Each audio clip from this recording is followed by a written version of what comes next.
I would like to call the Human Resources Committee to order. It is 5:04 p.m. on March 26th, and we are at Nashua High North. Roll call is Ms. Van Triver. Ms. Timmons is here. Ms. Van Twyver is here. Mr. Moser is here by phone. And we have Ms. O'Gara. Got you that time. Ms. Fitzpatrick, and our student, Dr. McKinney is walking in, okay. And our student, what is your name? Patrick's here. Also, So you have, and Ms. O'Hensey and Mr. Coffin. okay, thank you. Mrs. Odom. Oh, you forgot Mrs. Odom. See, I don't know why you asked me to do these things, Odin. I got O'Gara this time, but I didn't get Odin. All right, we're all here. Okay, good. We're happy we're here.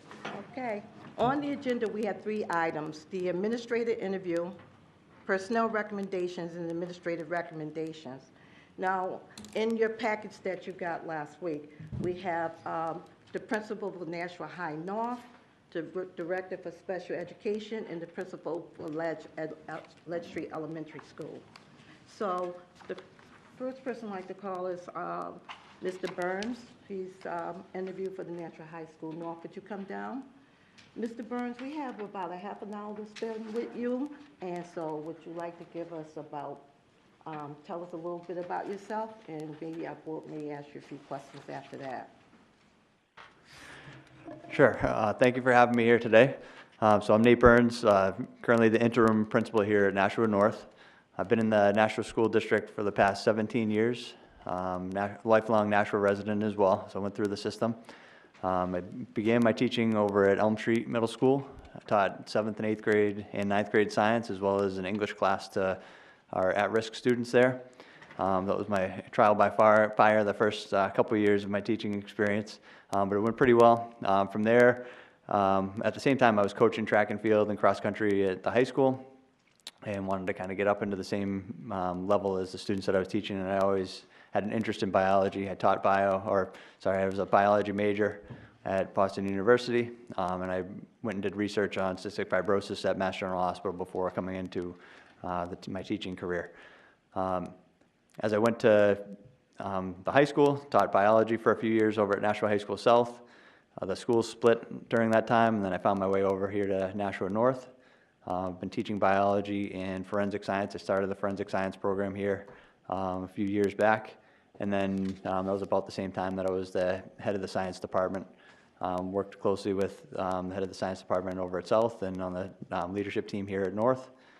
A couple of years ago, 3 years ago now, I became an assistant principal, and then this year I was fortunate enough to be named interim principal, and I've enjoyed my time so far.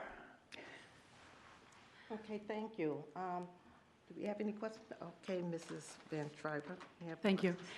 Mr. Burns, you have quite a resume, but I want you to talk to me about when you were at Elm Street. You taught English to a group of at-risk students in the Please Let Us Succeed program. Yeah. Could you tell me about that program and how successful it was? I assume it was successful, but talk a little bit about how that, and is this something you think that would help other elementary school, middle school teachers, or? Sure, it was a really small program, so we ended up having anywhere, depending on the years that I was there, we had about 7 to 10 students in the program at a given time. So it was myself and Will Henderson was the other teacher, so Will taught all the other classes, so the science, math, and social studies, and then they went off for specialists as well. So basically we worked closely with the kids. It was a small group of at-risk students. They were selected based on attendance issues, could have been based on discipline problems, kids that just had difficulties that were identified as at-risk through a multitude of settings. So mostly it was attendance and discipline issues and referrals.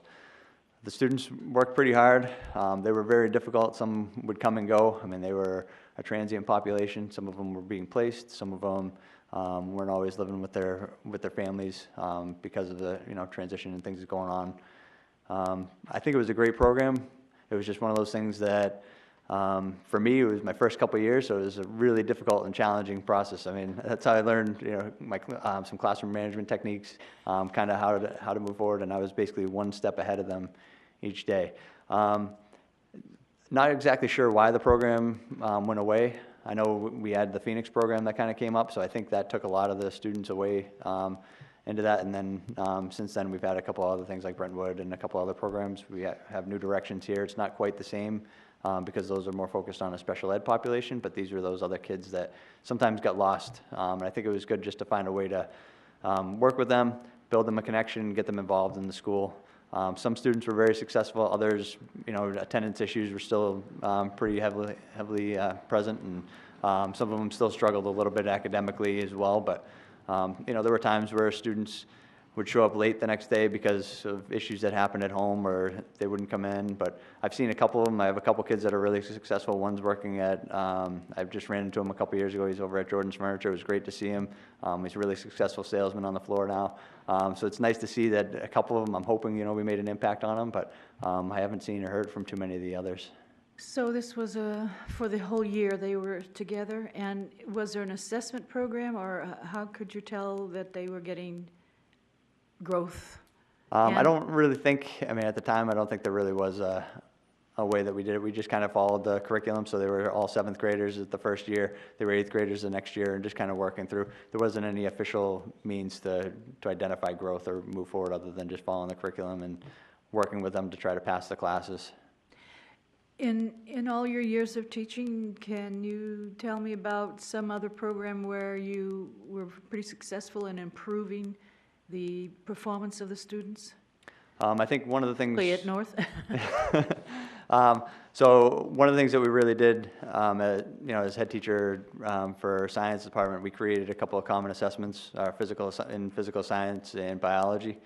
We used that to kind of track growth over the years, and we revamped the curriculum to make sure that it was more student-centered, performance-based assessments, and we kind of tracked that data as students move forward, and we did see an improvement over the years when we made that. We kind of have to get back to revisiting some of the curriculum and revisions now that we've done it for a few years, so I think there's a lot of work to be done there, and since we've made the shift to competency-based grading too, I think we need to kind of revisit how we're assessing students, making sure that an A in one class is an A in another class, and just having those conversations. And I know those things are starting to happen at the different departments, but I think that's one of the areas that really we need some time to come together and find that. With NASP going on right now, we haven't been able to really get into that, but I think that's the big focus moving forward, is that we've got to have these conversations, looking at our curriculum, looking at our assessment data, and just trying to improve our instruction overall in the classroom.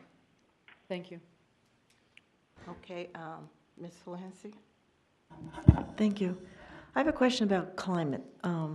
I was told by some teachers at North that they felt constricted, that they weren't allowed to contact the board, that there's some communication sent to them telling them not to, even though we have a board policy that says they may. So I was hoping that you could explain that to me. Yep, so we had a conversation earlier in the school year as all administrators, and kind of just making sure. I think one of the issues that we were concerned about mostly was that the message wasn't getting out to all board members. So if we're inviting people to come into the school, that the invitation would be sent out to everybody, or that if there was information going out, that all stakeholders would be invited to it. So I was just kind of relaying that message to the faculty that, if you're asking these people to come in, or asking board members to come in, or central office folks, that it comes through me, and then we kind of disseminate it. So it wasn't anything as far as stifling people from going out and contacting the board or contacting their reps. It was more of just, let's make sure we have a systematic approach to this, and making sure that everybody's hearing the same message and getting all the information necessary. Okay, I appreciate that, and that's what I was hoping that you would say. Some of the teachers felt that it was a little bit more strenuously enforced, and they were questioned as to whether they contact the board members individually. Right, and yeah. So that wasn't your role in this. Definitely not. Thank you. Yep. Mr. Kaufman? Thank you. You might remember when it's almost the last time I've seen you. It's, it's every 6 months, but hopefully be more regular. But you remember I asked you about competency grading. I kind of drilled down on that a little bit. So just yesterday, we had the NASP at South, and we got a copy of the Endicott survey for South that spoke to 50% of the students not happy. Excuse me, they didn't think, I want to try and get this right, that the grading was not fair and consistent. I believe that's the language of the NASP question.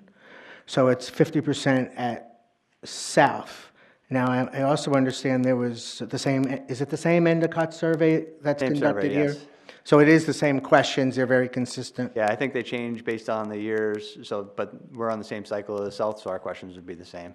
So do you know what it's I really don't pulling know it off out of top the my- air, I yeah. know. I wouldn't be able to say off the top of my head, but I wouldn't be surprised that it was around the same, that students were concerned. Okay. We've had a lot of conversations. I know Patrick's been involved in some of the conversations with the departments and stuff, and trying to come to that, fair and equitable, is an A, like I said earlier, is an A in one class, an A in another class. We have to have those conversations. We have to calibrate our activities or our assessments and make sure that that is the case. And then it's even more complicated when you go between the high schools, so. Correct, yeah. Because we want consistency all over the district. Exactly, and we actually have a joint head teacher meeting coming up in the next couple of weeks, and I believe will be one of the agenda topics that we'll have, and we bring both the departments from both sides of the river together to have those conversations. So how would you address this, the survey result? If you agree that it's 50 in both schools, how would you begin to tackle that? What would you look at? How would you drill down to, make productive use of fixing it? I want to hear that 90% or plus feel that the grading system's fair. To me, anything, if you have kids that don't believe the grading system's fair, they check out, right? You know that better than I do. So how do we get them to participate and giving them grades that they believe are a fair indication of the work they've done? Yeah. So I don't know that so much that it's the grading system that's the issue, as it is maybe the people that are doing the grading of the assessments. So I think one of the things that we need to do is find some common assessments within the department, and have conversations, have teachers look at student work, go through the student rubric or the rubrics that are present for the course or for whatever assignment it is, have conversations, hey, this is, how did you score this assessment? Have another teacher score the exact same assessment, and have that conversation and determine, why one teacher is grading it in one way versus another teacher. So maybe this teacher gave an A, this teacher's seeing it as a C, and they just have that conversation to determine what it is. And you kind of do that as a group, so all the English 1 teachers, for example, all the freshman writing teachers can get together and look at these common assessments and determine where things sit. So I think it's just having those tough conversations, finding time to look at those and calibrating the assessments that you're giving, and then just practicing. Much like, the readers for SAT or the readers for an AP exam, they go through and they get trained and they get calibrated, and I think that's some of the stuff and some of the work that we need to do. And we used to spend a lot of time doing that, and we've really gotten away from it over the last few years. So you think the rubrics are solid? You think the content the evaluation of where the demonstration of proficiency is identified is solid, but you think is that just professional development? I think you didn't so. you didn't use those words, so I'm trying to understand, is it a professional development thing, or does it happen in these teams within the various departments? Because let me tell you, if you need help to make that happen, we want to enable it, right? Right. So if there is a piece to how you go about doing it that the board can assist, we want to make, I speak for myself, I want to make it happen, but we all want to make it Yeah, I happen. appreciate that. So- I think it's some kind of combination of all of those things. I think we need to, are the rubrics perfect? Probably not. We wrote them, we've used them for a few years, and now I think it's the time that we need to go back and review those and probably revise some of them to make sure that they are meeting the needs of our students or the needs of the classroom teacher or the content. So I think that's one thing. I think, too, that we probably do need some professional development. Maybe it is around writing rubrics. We have some pretty successful and strong teachers here that are AP readers, that go out and meet these things, and I think those are some individuals that could help with some of that work within house. But I do think it's one of those conversations, it's a pretty large conversation to have, but I think you need to bring a bunch of different facets My into it. last question, is that a priority for this coming year? Definitely. I Okay. think obviously NEASC is going to be something that's going to take us through December, but I think these conversations are already starting to happen within departments. We've had a couple meetings already. We've had a couple competency-based grading, and some of those conversations have come up in there as well. We've got a PLC actually scheduled this Thursday. Don has motivist learning coming in, an individual from outside that's going to talk a little bit too about assessing students and competency-based grading. Please keep us in the loop, and thank you very much. Definitely, thanks. Thank you, Mr. Kaufman. In your package, you did see the Nashua High North Improvement Goals. Did you get that? I have to find it. Oh, okay. If not, then we'll make sure you get a copy of that. It's very impressive. Mr. Moser, do you have a question?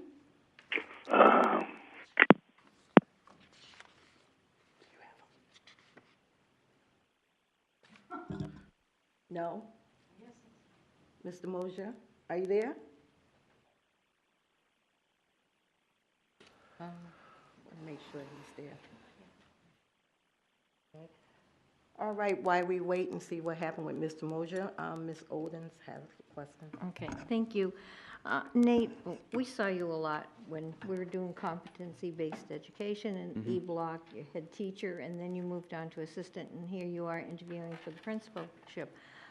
What part of your job as assistant principal over the previous 2 years helped you?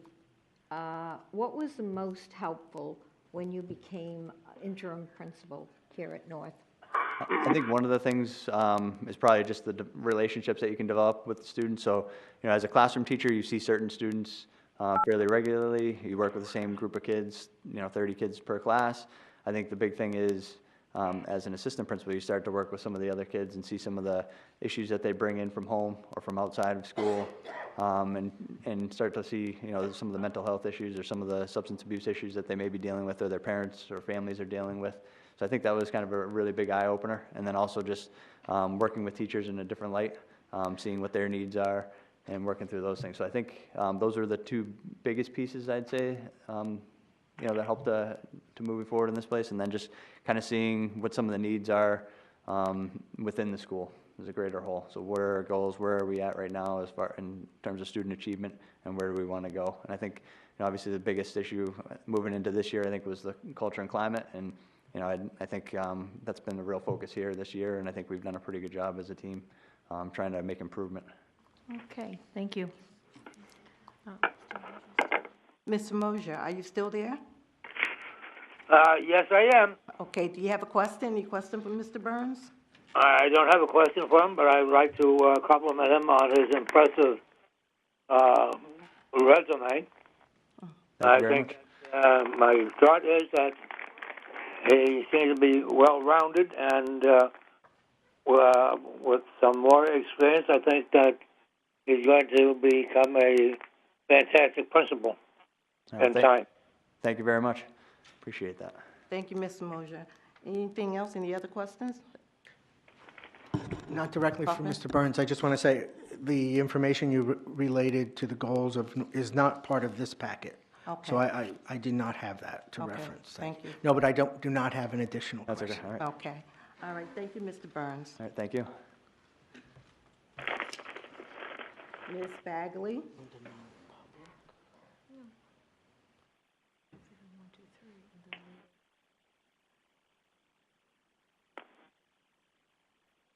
Hello, Mrs. Bagley. Can you kind of tell us a little bit about yourself? Sure. I'm currently one of the assistant directors of special ed in the Nashua School District, obviously. I started in special education working with adults with significant developmental needs and medical needs. My freshman year of college, when I finished college, I went right into my master's program, continued to work with adults. I ran a house for adults with developmental disabilities, so I oversaw the staff and managed all the household needs. And after that, I started teaching in an out-of-district program down in Maryland. I worked for Shepherd Pratt Behavioral Health Systems, and I taught students with significant autism. When I decided I didn't want to live in Maryland by myself anymore, and my entire family was here in New England, I moved to New England and started working at the Birch Tree Center, which is a out-of-district program over in Newington. It's now in Newington, it was in Portsmouth, again with students with autism. And in March of 2007, the preschool coordinator position here in Nashua caught my eye. It had been vacant for, I think, over a year. So I joined the Nashua School District. I was the preschool coordinator for many years. I walked into a big mess because nobody had been doing the job for a while. And then I was appointed Assistant Director of Special Ed February of 2016. And here I am. All right, thank you. Anyone have any questions from Ms. Bagley? All right, Ms. Holsensi. Thank you. And I don't want in depth, but I've read that there's going to be there is an increase in autism, and there's going to be a substantial increase over the next 10 years. What's your recommendation for how the district can handle those numbers and that many students? What would you recommend we look for or get ready for? So autism is a spectrum disorder, so students who are functioning at grade level could have an identification of autism. So when we look at the numbers of students or children who are identified with autism medically, we have to remember it doesn't always impact their education. So for some of our students who have significant autism, we do have programs in district designed for those students. We have preschool through high school programs. And I would say that we continue to support those programs. Currently, we are running programs that are not, we're not over capacity yet. And I don't foresee in the foreseeable future that we will become over capacity, because when we look at students who have autism diagnoses, we shouldn't look at them in terms of placement. We should look at them in terms of their skills. And sometimes their needs can be met within the regular education classroom with some minimal support. So when we see that the numbers of students with autism are rising, it doesn't always mean that the need for support will continue to rise either. Thank you. That's very interesting. Mr. Kaufman? Thank you, and thanks for stepping up. Thank you. It's never easy, right? I have an idea, and I want to just throw it out there, and I'm really trying to plant a seed. Okay. So when the time comes, it won't be a real shock, and it may not be a shock. But we are beginning to go through a strategic planning process. And you might recall the previous board, especially Mr. Hollowell, often entertained the idea that perhaps there are some special ed services that we as a district can provide as a destination for other districts. And I know we do that in certain areas, but as we perhaps get into the strategic planning process, because as you know, our out-of-district placements, learning the lingo, you know, we're short $700,000 this year. We know we're already, the budget that we're putting into, well, talking about implementing is already short in that category, right? So about $300,000. So what do? So how can we, future, not immediate by any means, begin to think of ways that we are a destination for another district's out-of-district placement? So I just want to plant that seed because I think there will be a space available. I think we're going to have to build a new middle school. When that happens, all of a sudden the existing Elm Street structure, can that be repurposed into a variety of different purposes for the community, perhaps for special ed, perhaps for even Brentwood, give them their own wing by the gym or something like that. So just planting a seed there, because I will be asking this question in the future, and I wanted to churn. So do you want my ideas? Oh, absolutely. Okay. Yeah, I was not going to put you on the spot. So this is a conversation that we have often because our costs are so high. And for the immediate future, I would want to work with our out-of-district coordinator to identify 3 to 5 students who could possibly have their needs met within district. A lot of times when students end up out of district, relationships have been broken. And we need to rebuild those relationships because something's gone wrong somewhere along the line. Some of them are truly because we can't meet their needs.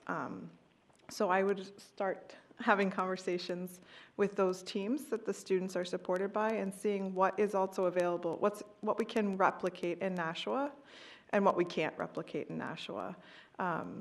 And then more long-term thinking is working with other districts to build programs. And it might look like cost sharing, or it might be us building the program and they pay tuition. We do have I think 3 or 4 students tuitioned into our program, the Signs of Learning program. It's the program for our students who are deaf and hard of hearing. And we just completed program approval, so we now have that program from preschool through high school. So we have that availability within the district as well. There's only us and a school in Manchester that has the deaf and hard of hearing program. So there's a lot of other ideas, but I do recognize it as a priority to get our costs down, because if we continue to grow the cost, it's not going to be sustainable. Not that it is sustainable now. Well, thank you for those insights. I really appreciate it. I hope you don't mind me planting that seed. Thank you very much. Thank Ms. Odom? Thank you. You're taking on one of the biggest jobs in the district. Yes. It's a big job. What do you feel, similar to the question I asked Nate, what do you feel your work as an assistant director will help you in being director of special ed? I think that as assistant director, I've been able to form more relationships with more staff across the district. When I was working in preschool, it was preschool. But now I work with staff from kindergarten all the way through high school, and I continue to know the preschool staff. So I think that work has been the biggest piece, because I'm able to have conversations with people that are easier to have if you know the person. I also am pretty well versed in the law for special ed, so I'm very familiar with that, and so I've been a resource to many people, and that will also continue to help me as the director. I'm the point person now for law questions, so it'll be helpful. Okay, thank you. Thank you. Mr. Moser, do you have any questions for Ms. Bagley? Well, I am listening to her, and I have a question for her, but not directly in relation to the what she was talking about just a moment ago. When you first went into the field, dealing with the special needs, special ed, how did it affect you personally? Oh, that's a very good question. The first family I worked with who had adopted 3 children, they were all relying on wheelchairs. Some of them had, one child had significant brain damage, one child had spina bifida, and the other had cerebral palsy. And I was home from college, and it was my first real experience working with anybody with a disability. And I would go and help take care of them, make dinner, things like that.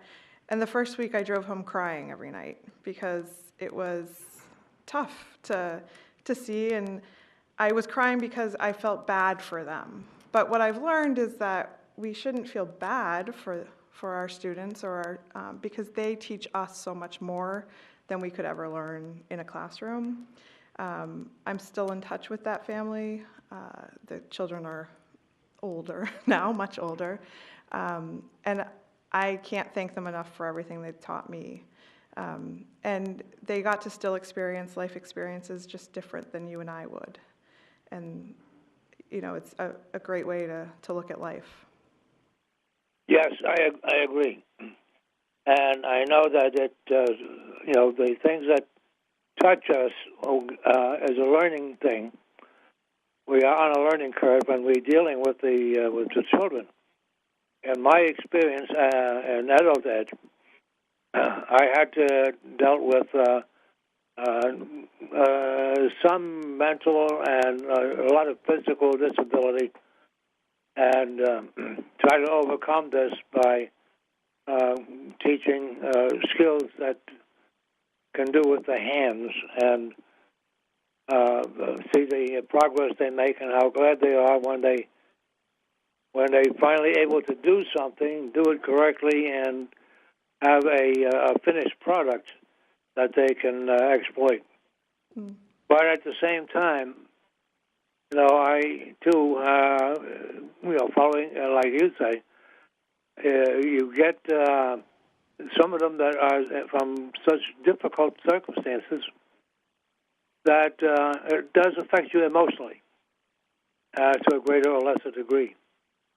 I found this to be true when I was working in doing some medical work with inhalation therapy, and I know one little boy who lost his family in a horrendous crash on the Cross Bay Boulevard in Queens, New York, some time ago.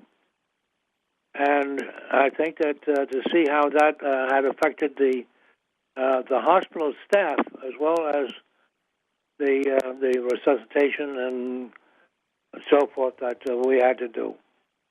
So I agree and I concur with you. And I think that if we look at these children and we look to see what we gain from them and see the delight that comes into their faces when they are able to accomplish something, and that we can help them accomplish a task, it means the world, not only to them, but also to us. And thank you. Thank you. Any other questions? Ms. O'Hensey? Thank you, and I'll be happy to support your nomination. Thank you. It's very reassuring to hear you speak. I had a question. Does the director or the assistant director go to some of these out-of-district placements and make sure, by watching or talking or getting firsthand, experience, that the fit is there? To make sure that, and can they opt out part of the, halfway through the year if the fit isn't right? So we have an out-of-district coordinator that works with all of our out-of-district schools.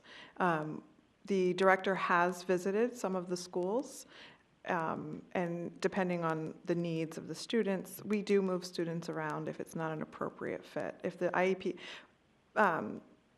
in order to determine placement, the IEP is the document that drives placement. So if the IEP cannot be met in that setting, then the team needs to look at a different setting.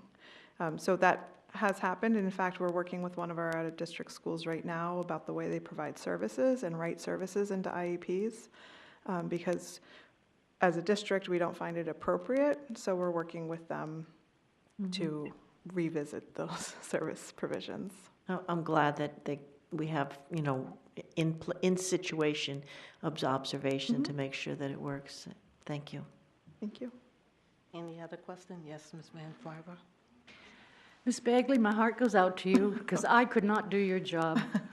But I see that you have two recommendations, one of Jan Martin, who was your predecessor in this job, and that's a big plus because she was well revered in this district, and also Mrs. Breen too. So you got some big shoes to fill. No. Yep, but I'm sure that you'll do a good job, and I will be supporting you Thank for you. this job. Thanks. Thank you. Any other questions? Well, thank you, Ms. Bagley. Thank you very much.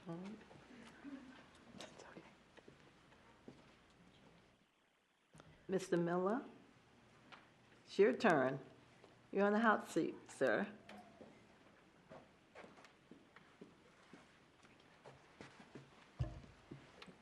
So, Mr. Miller, our panel and the BOE does not know you at all. Yes. And sometimes that's a little concerning, and this is the first time I even seen you, even though we did Skype. Yeah. And you were wonderful. I just want you to know that. Thank you. So can you tell our panel a little bit about yourself? Yes, absolutely. Thank you so much for having me here tonight. My name is Chaz Miller. I lived most of my life in Vermont, so from about age 6 to age 28, so New Englander at heart. And when my wife and I got married, we ended up going down to North Carolina, escaping the snow a little bit to start a family. And we were there for about 16 years. I taught kindergarten for a year in Vermont and then taught first grade in North Carolina and ended up getting into what was called the Principal Fellows Program. It was kind of an advanced leadership program, application-based and competition-based. And I was a part of the Principal Fellows Program and then got my master's degree in school administration and was an assistant principal for 2 years and 2.5 years, and then became a principal in North Carolina. Worked at a couple of different types of schools. One was a school with a mid-range free and reduced lunch population, and then was a principal in a school inner city, Raleigh, North Carolina. Both were great experiences for me. We ended up deciding to move after a friend of mine had talked to me about Seattle. We ended up having a family adventure and took a left turn to the West Coast and ended up going to Seattle. We've been there for the past 4 years. And a funny thing happened when we were 3,000 miles away from family that we missed them very much. And so my kids, my son is going into middle school, my daughter's going into high school, and we decided it was time to come home. And so this area here is very central to the family we have in Maine and New Hampshire and Vermont and Connecticut. So my wife is also a teacher, so we have education in the family, and she's somebody I highly, highly respect. Not to put a shameless plug in for my teacher, my wife, who's going to try to get a teacher job in districts around here, but she's a very, very good teacher and supports my growth as an administrator a lot. That's what landed us back here at this time, and I'm really excited. I did get to spend some time at Ledge Street on Friday. I got to talk with the teachers and parents, and then this morning I talked with a few more teachers and parents, so I was able to get some information and some feedback from them about their experiences at Ledge Street. Oh, thank you. I also came from Washington, Olympia. So, Oh, nice. Yeah, Nice. yeah, it was nice. I lived out there for 6 years, but I wanted to come home, which is New England for me. Yeah. So do we have any questions from Mr. Miller? Yes, Mr. Kaufman? Thanks. Principal Miller, welcome to Nashua. Thank you.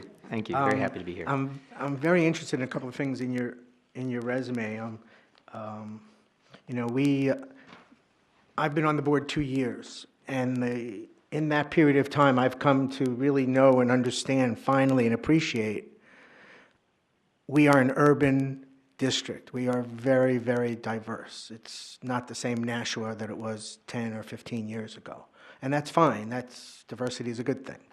But what I appreciate really about your resume that drew a highlight to me to acknowledge and comment on is that you have experience with the Title I world, and the premise of the students who get the support for the I forget the lunch. Sorry. Oh, free and reduced lunch. Free and reduced lunch. I forgot what that was called for a second. And that you have racially, culturally, linguistically diverse school experience, which is really what I used to live across the street at 8th Street. Oh, wow. Okay, the school is at 12th, so I know that neighborhood very well. So I think you're going to be a great addition.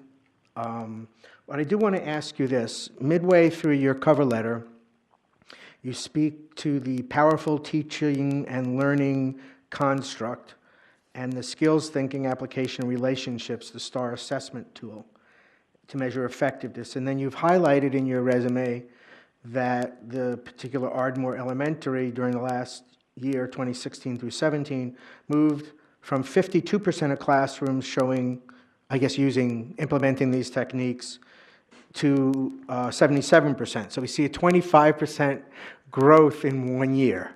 So, wow. So, it's hard to replicate something like that, especially coming in fresh.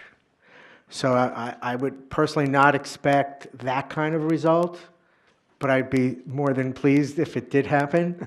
But do you have, is that something you can implement here?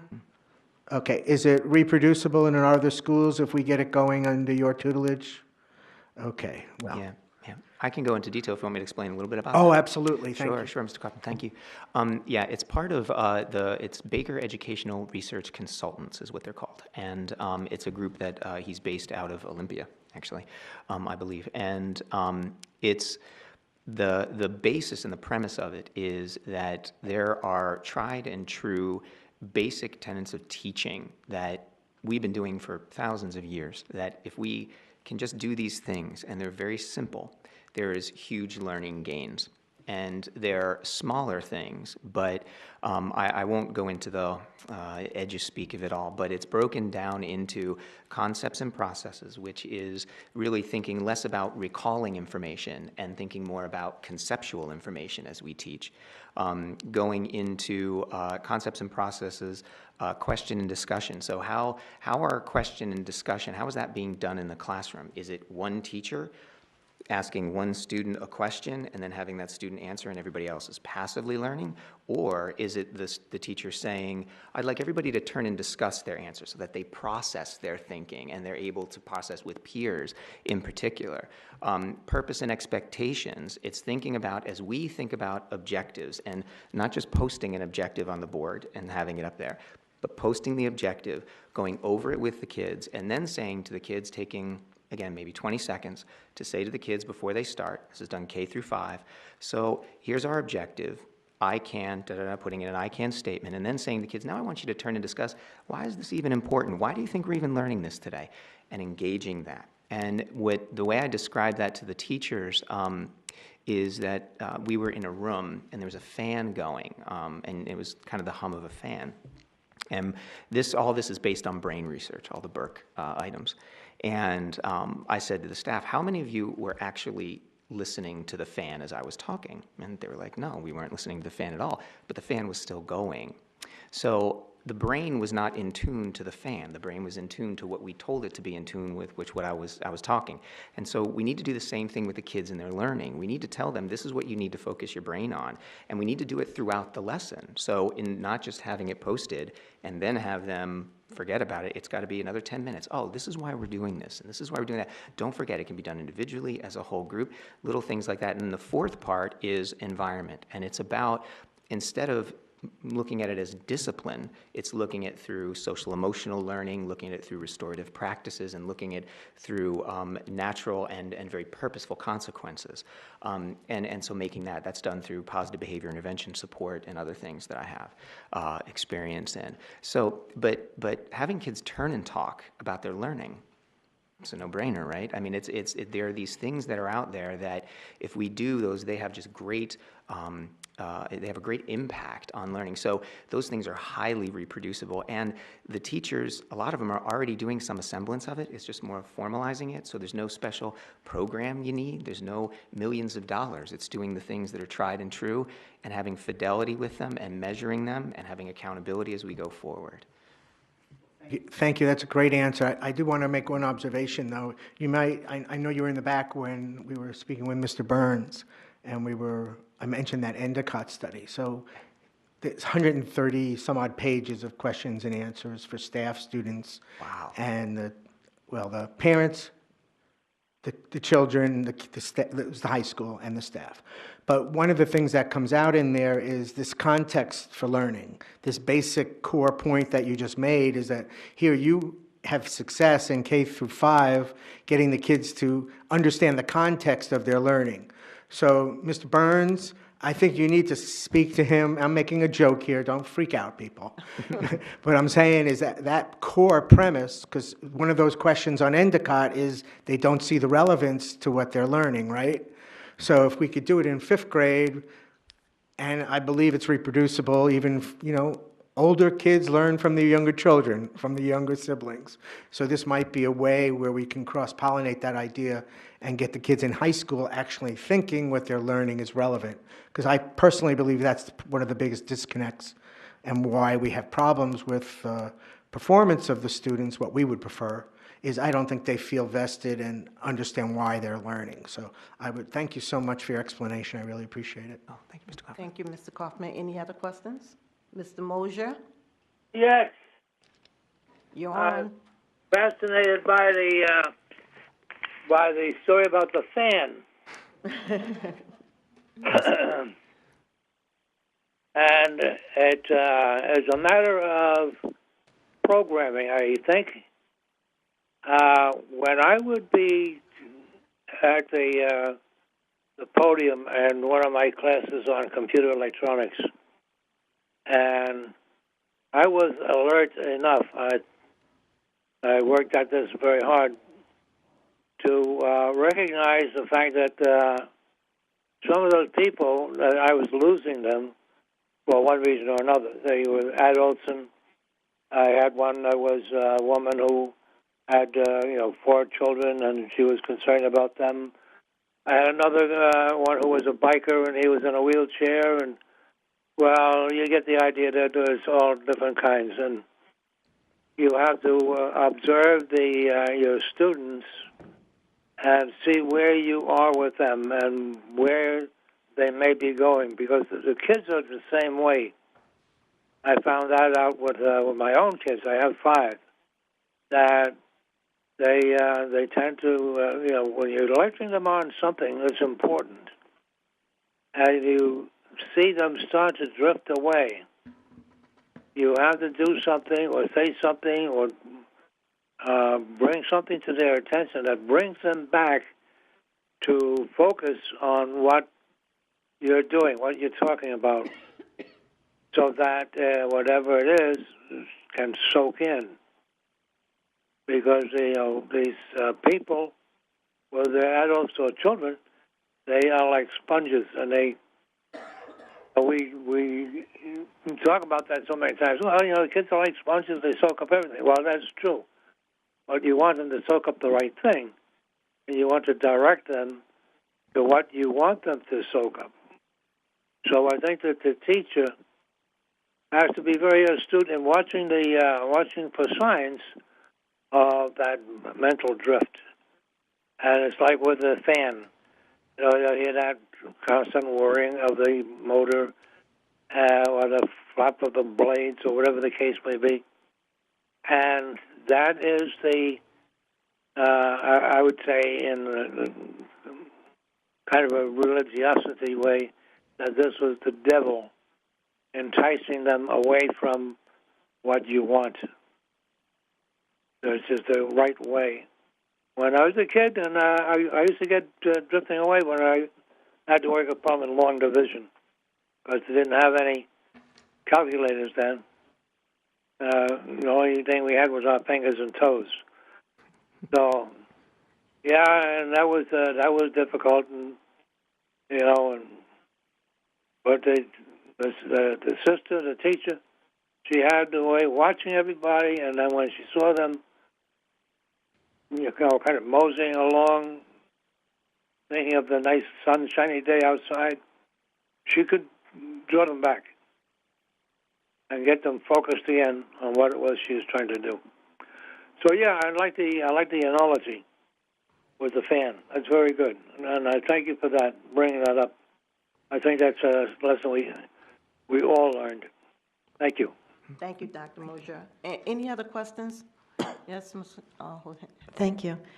I'm very happy to meet you. I am very reassured because Lead Street has you'll be the 4th principal if you start with us, and the 2+ years that I've been here. So they've had a lot of turnover. It's a great school, and I'm reassured that this is your home base, that why were you coming from Seattle? So you've answered a lot of my questions and then some, so I'll definitely be supporting you. Thank you. Thank you. Yes, Mr. Kaufman. Thank you. It's not a question for Mr. Miller, but I'm just curious. So you would start in July, is that the plan? July 1st? Okay. All right, thank you. Dr. Moser, Moseley, would you like to answer that? Well, no, it does say this, Yeah, the right. beginning of I the just- 18-19 yeah. year. And I just want to clarify it, so. And the reason what I was asking is, I know we have a temporary person at Ledge Street, and can he continue? Mr. McGillicuddy, right? Can he Mr. stay on? Well, there certainly will be a transition plan between No, Mr. no, McGillicuddy.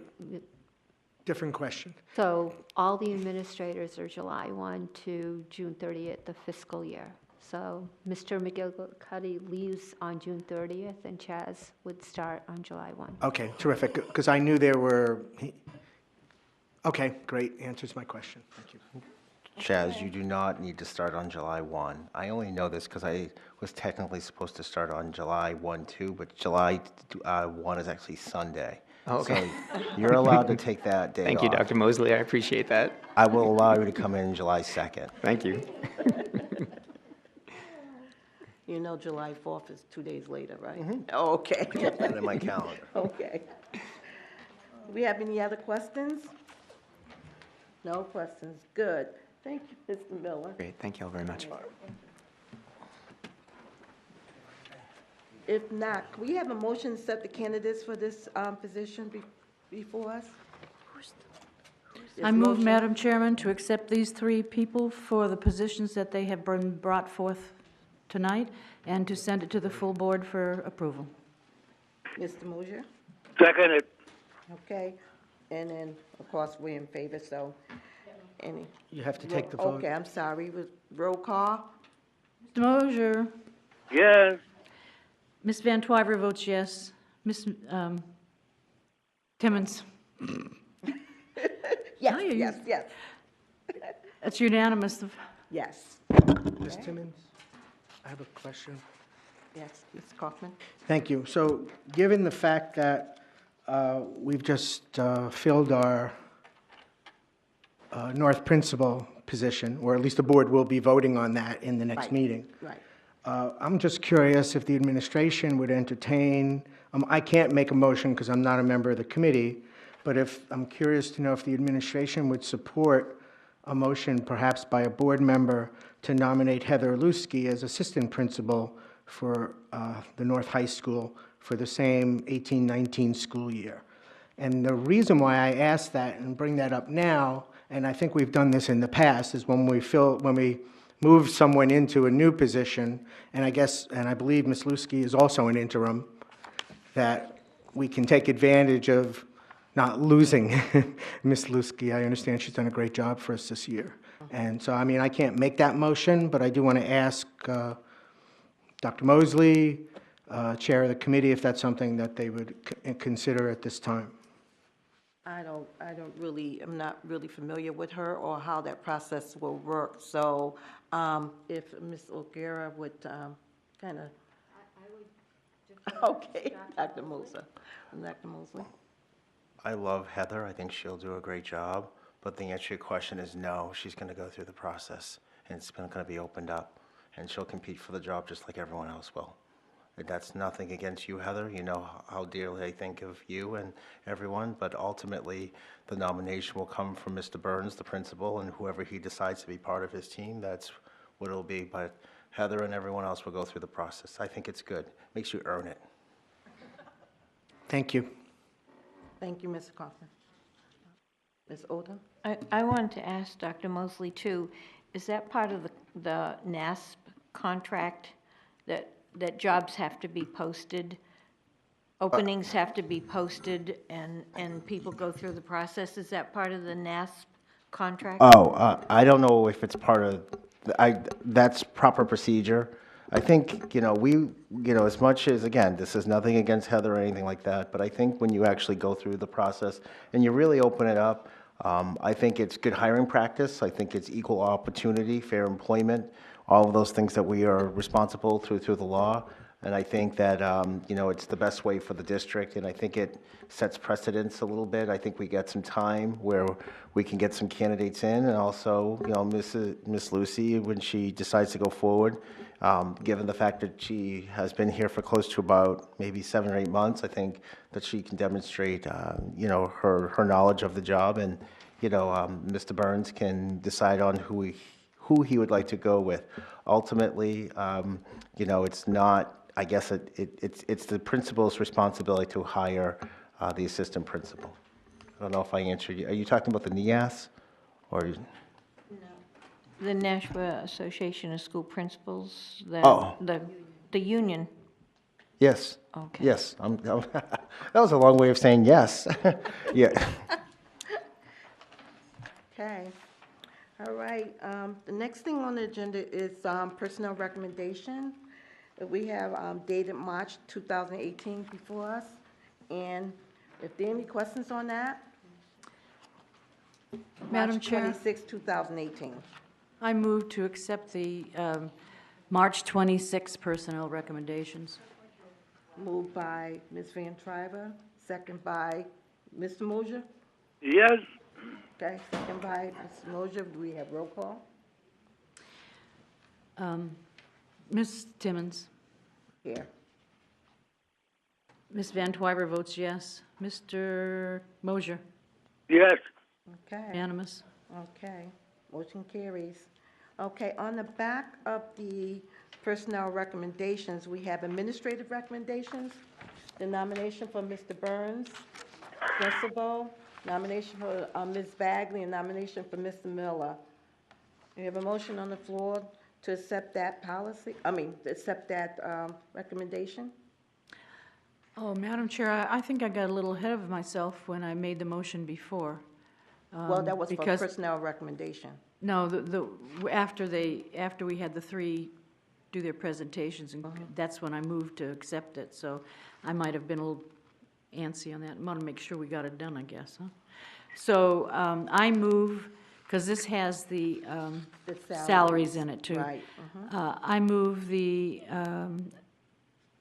to recommend to the full board that Nate Burns be the principal of North for the 2018-2019 school year at an annual salary of $103,625. That Marcia Bagley becomes the Director of Special Education district-wide for the 2018-19 school year at an annual salary of $95,000. And Chaz Miller, principal for Ledge Street Elementary for the 2018-19 school year at an annual salary of $103,300. Okay, the motion was by Ms. Van Tryver and second by Mr. Moser. Yeah, I wanted you to say it yourself. Okay. So, That- roll call again? Ms. Timmons? Yes. Ms. Van Twyver votes yes. Mr. Moser? I vote yes. Thank you very much. It's unanimous. Right, motion carries. Okay, it's a motion to adjourn. Second? Okay. Motion adjourned at 6 o'clock by Mr. Moser. Roll call, sorry, roll call. 6 o'clock. Who made the motion? Chair? Yes. Ms. Timmons? Yes. Van Twyver votes yes to adjourn. Mr. Moser? Yes. It's unanimous. All right, motion, it is 6 o'clock, 6:01.